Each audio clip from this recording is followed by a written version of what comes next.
नमस्कार। निःशुल्क ज्योतिष परामर्श केंद्र में आप सबका स्वागत है। आज दिनांक 5 नवंबर 2024 मंगलवार। जैसा कि हमारा नक्षत्र कुंडली अध्ययन पर विचार विमर्श चल रहा है, हमने अभी तक 22 नक्षत्रों के बारे में जानकारी प्राप्त की है। कुल 27 नक्षत्र हैं। आज हम 23वें नक्षत्र के बारे में जानकारी प्राप्त करेंगे। 23वां नक्षत्र धनिष्ठा नक्षत्र होता है, जिसके स्वामी मंगल हैं। इसके 2 चरण मकर राशि में आते हैं और 2 चरण कुंभ राशि में आते हैं। दोनों ही राशियों के स्वामी शनि हैं। तो आपने ये जाना कि शनि की मकर राशि में जहाँ सूर्य के नक्षत्र हैं, चंद्रमा के नक्षत्र हैं, मंगल के नक्षत्र हैं, जबकि ग्रहों में देखा जाए तो ये शत्रुता रखते हैं, लेकिन जब उस राशि में नक्षत्रों का प्रभाव देखेंगे तो हम देखेंगे कि बिल्कुल विपरीत प्रभाव होता है। अर्थात वह ग्रह स्वामी भी नक्षत्र स्वामी की सहायता करता है। इसीलिए नक्षत्रों के बारे में जानकर हम बहुत नज़दीक से आपके बारे में, व्यक्ति के बारे में जान सकते हैं, उसके गुणों और अवगुणों के बारे में जान सकते हैं और अवगुणों को दूर कर मोक्ष और मुक्ति का मार्ग प्रशस्त कर सकते हैं। इस प्रकार से हम आज धनिष्ठा नक्षत्र के बारे में जानेंगे, जहाँ शनि और मंगल का मिलन होता है। क्योंकि राशि स्वामी शनि है और नक्षत्र स्वामी यदि मंगल है, तो इसका प्रतीक चिन्ह एक ढोल है, मृदंग, शिव का डमरू जिसे कहते हैं। अब डमरू को जब पीटा जाता है, ढोल को जब बजाने के लिए थाप दी जाती है, पीटा जाता है, तब उसमें से संगीत प्राप्त होता है। अर्थात जब तक चोट नहीं लगती है तब तक सही राह नहीं मिलती है। यही शनि का कहना है। शनि का कहना है कि जब तक व्यक्ति को चोट नहीं लगेगी, उसे समझ नहीं आएगी। इसीलिए ये प्रकृति में जब चारों ओर कोतवाल मचा हुआ हो, तब डमरू की ताल, उसके संगीत से व्यक्ति शून्य में चला जाता है। अर्थात एक लक्ष्य पर चला जाता है, एक आवाज़ पर चला जाता है, एक पॉइंट निश्चित हो जाता है, मतलब कोतवाल से बाहर आ जाता है और केंद्रित हो जाता है। इसी प्रकार शनि भी यहाँ पर यही कार्य करते हैं। मंगल जो कि ऊर्जा है, वे जब ढोल पर चोट करते हैं तब संगीत निकलता है। और ढोल को आपने देखा कि रस्सियों से कसा जाता है। ऐसे ही शनि कहते हैं अपनी आत्मा को कसना होगा, भौतिकता से बाहर आना होगा, तभी आप ब्रह्मांड को जान सकते हैं। जैसा कि हमने आपको पहले भी बताया था, ये ज्योतिष जो कि ईश्वर की ज्योति है, प्रकाश है, हमारे जीने का एक राह है, एक मार्ग है। ये केवल और केवल मात्र मोक्ष की बात करता है, मुक्ति की बात करता है। हमें इसे समझना होगा। हमारे जो विद्वान योगाचार्य थे, ज्योतिषाचार्य थे, जिन्होंने ब्रह्मांड का अध्ययन कर हमें ये ज्ञान दिया है, इस ज्ञान के सही महत्व को समझना होगा। ये केवल और केवल मोक्ष और मुक्ति के लिए है, बंधन मुक्त होने के लिए है। ये संसार जो भौतिकता में है, ये एक भ्रम है, धोखा है। इसीलिए हमारे जो गुरुजन थे, उन्होंने हमें जीने की राह दिखाई है। जिस प्रकार से वे कहते हैं कि ढोल को रस्सियों से कसा जाता है, तभी उसमें से सही आवाज़ आ सकती है, सही संगीत निकल सकता है। इसी प्रकार से आत्मा को भी कसना होगा, भौतिकता से बाहर आना होगा, तभी आप ब्रह्मांड को जान पाएंगे।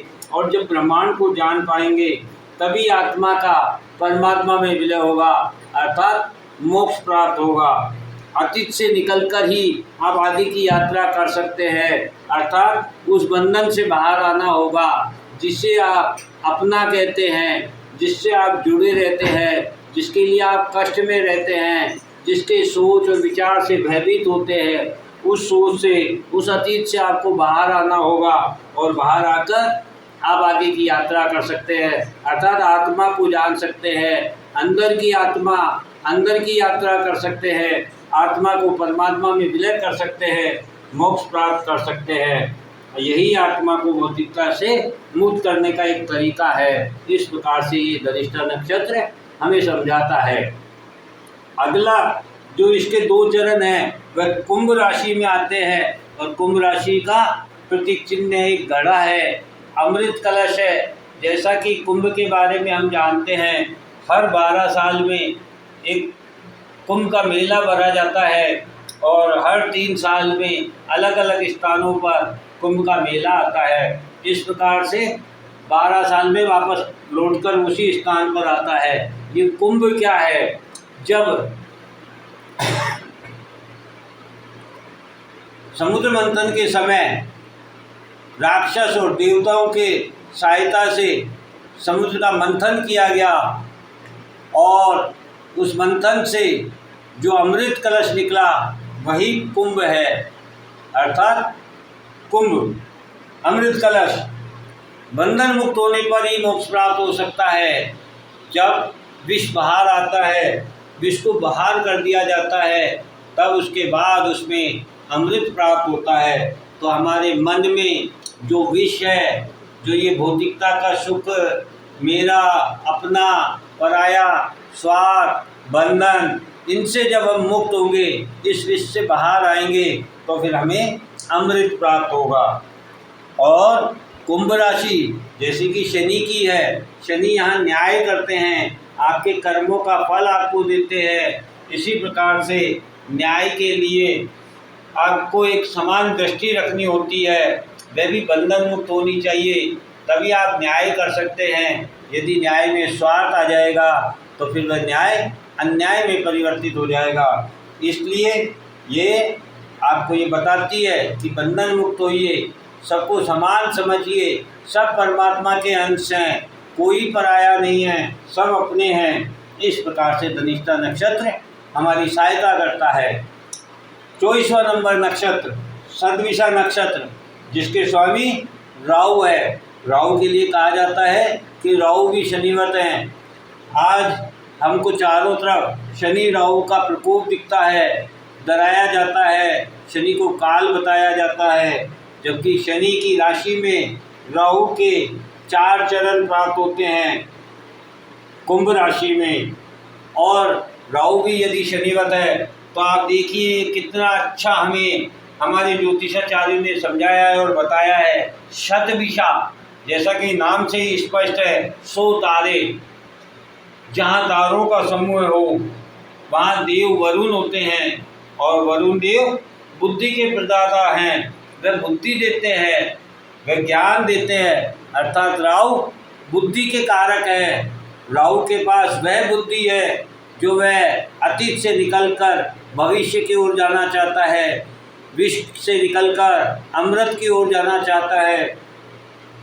जब मंथन के समय भगवान विष्णु के द्वारा मोहिनी रूप धारण कर देवताओं को अमृत पिलाया जा रहा था और राक्षसों को विष पिलाया जा रहा था, तब राहु ने राक्षस योनि में होते हुए भी इस चीज़ को समझा और अपना रूप परिवर्तित किया और देवताओं की लाइन में जाकर बैठ गया, और इस प्रकार उसने अमृत पान कर अमर हो गया। ये राहु यहाँ सतविषा नक्षत्र में आपकी इसी प्रकार से सहायता करते हैं। वे आपको बताते हैं कि भौतिकता से निकलिए, अतीत से निकलिए, आगे की यात्रा कीजिए और मोक्ष मुक्ति का मार्ग प्रशस्त कीजिए।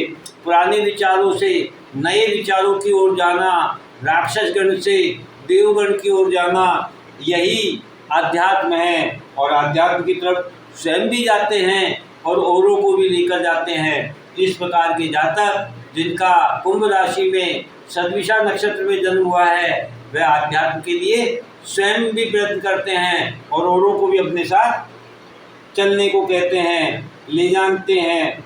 इस प्रकार से दूसरों की भी सहायता करते हैं। ये शरीर और दिमाग को शक्तिशाली बनाने पर जोर देते हैं, क्योंकि राहु जो कि राक्षस थे, वह अपने दिमाग और अपने शक्ति के कारण ही वे रिस्क ले पाए, अपने जीवन की रिस्क लेकर देवताओं की लाइन में बैठ पाए और विषपान की जगह अमृत पान कर पाए और अमर हो पाए। तो वह आपको निडर बनाते हैं, शक्तिशाली बनाते हैं, बुद्धि प्रदाता बनाते हैं, दिमाग से शक्तिशाली बनाते हैं। यह सारा विकास, जितना भी परिवर्तन है, ये चेतना के द्वारा ही आपको प्राप्त हो सकता है। तो राहु आपको यहाँ बताते हैं कि आप अपना विकास अपनी चेतना से ही कर सकते हैं। अपनी चेतना को जागृत रखिए, इस भ्रम, इस धोखे से बाहर निकलिए।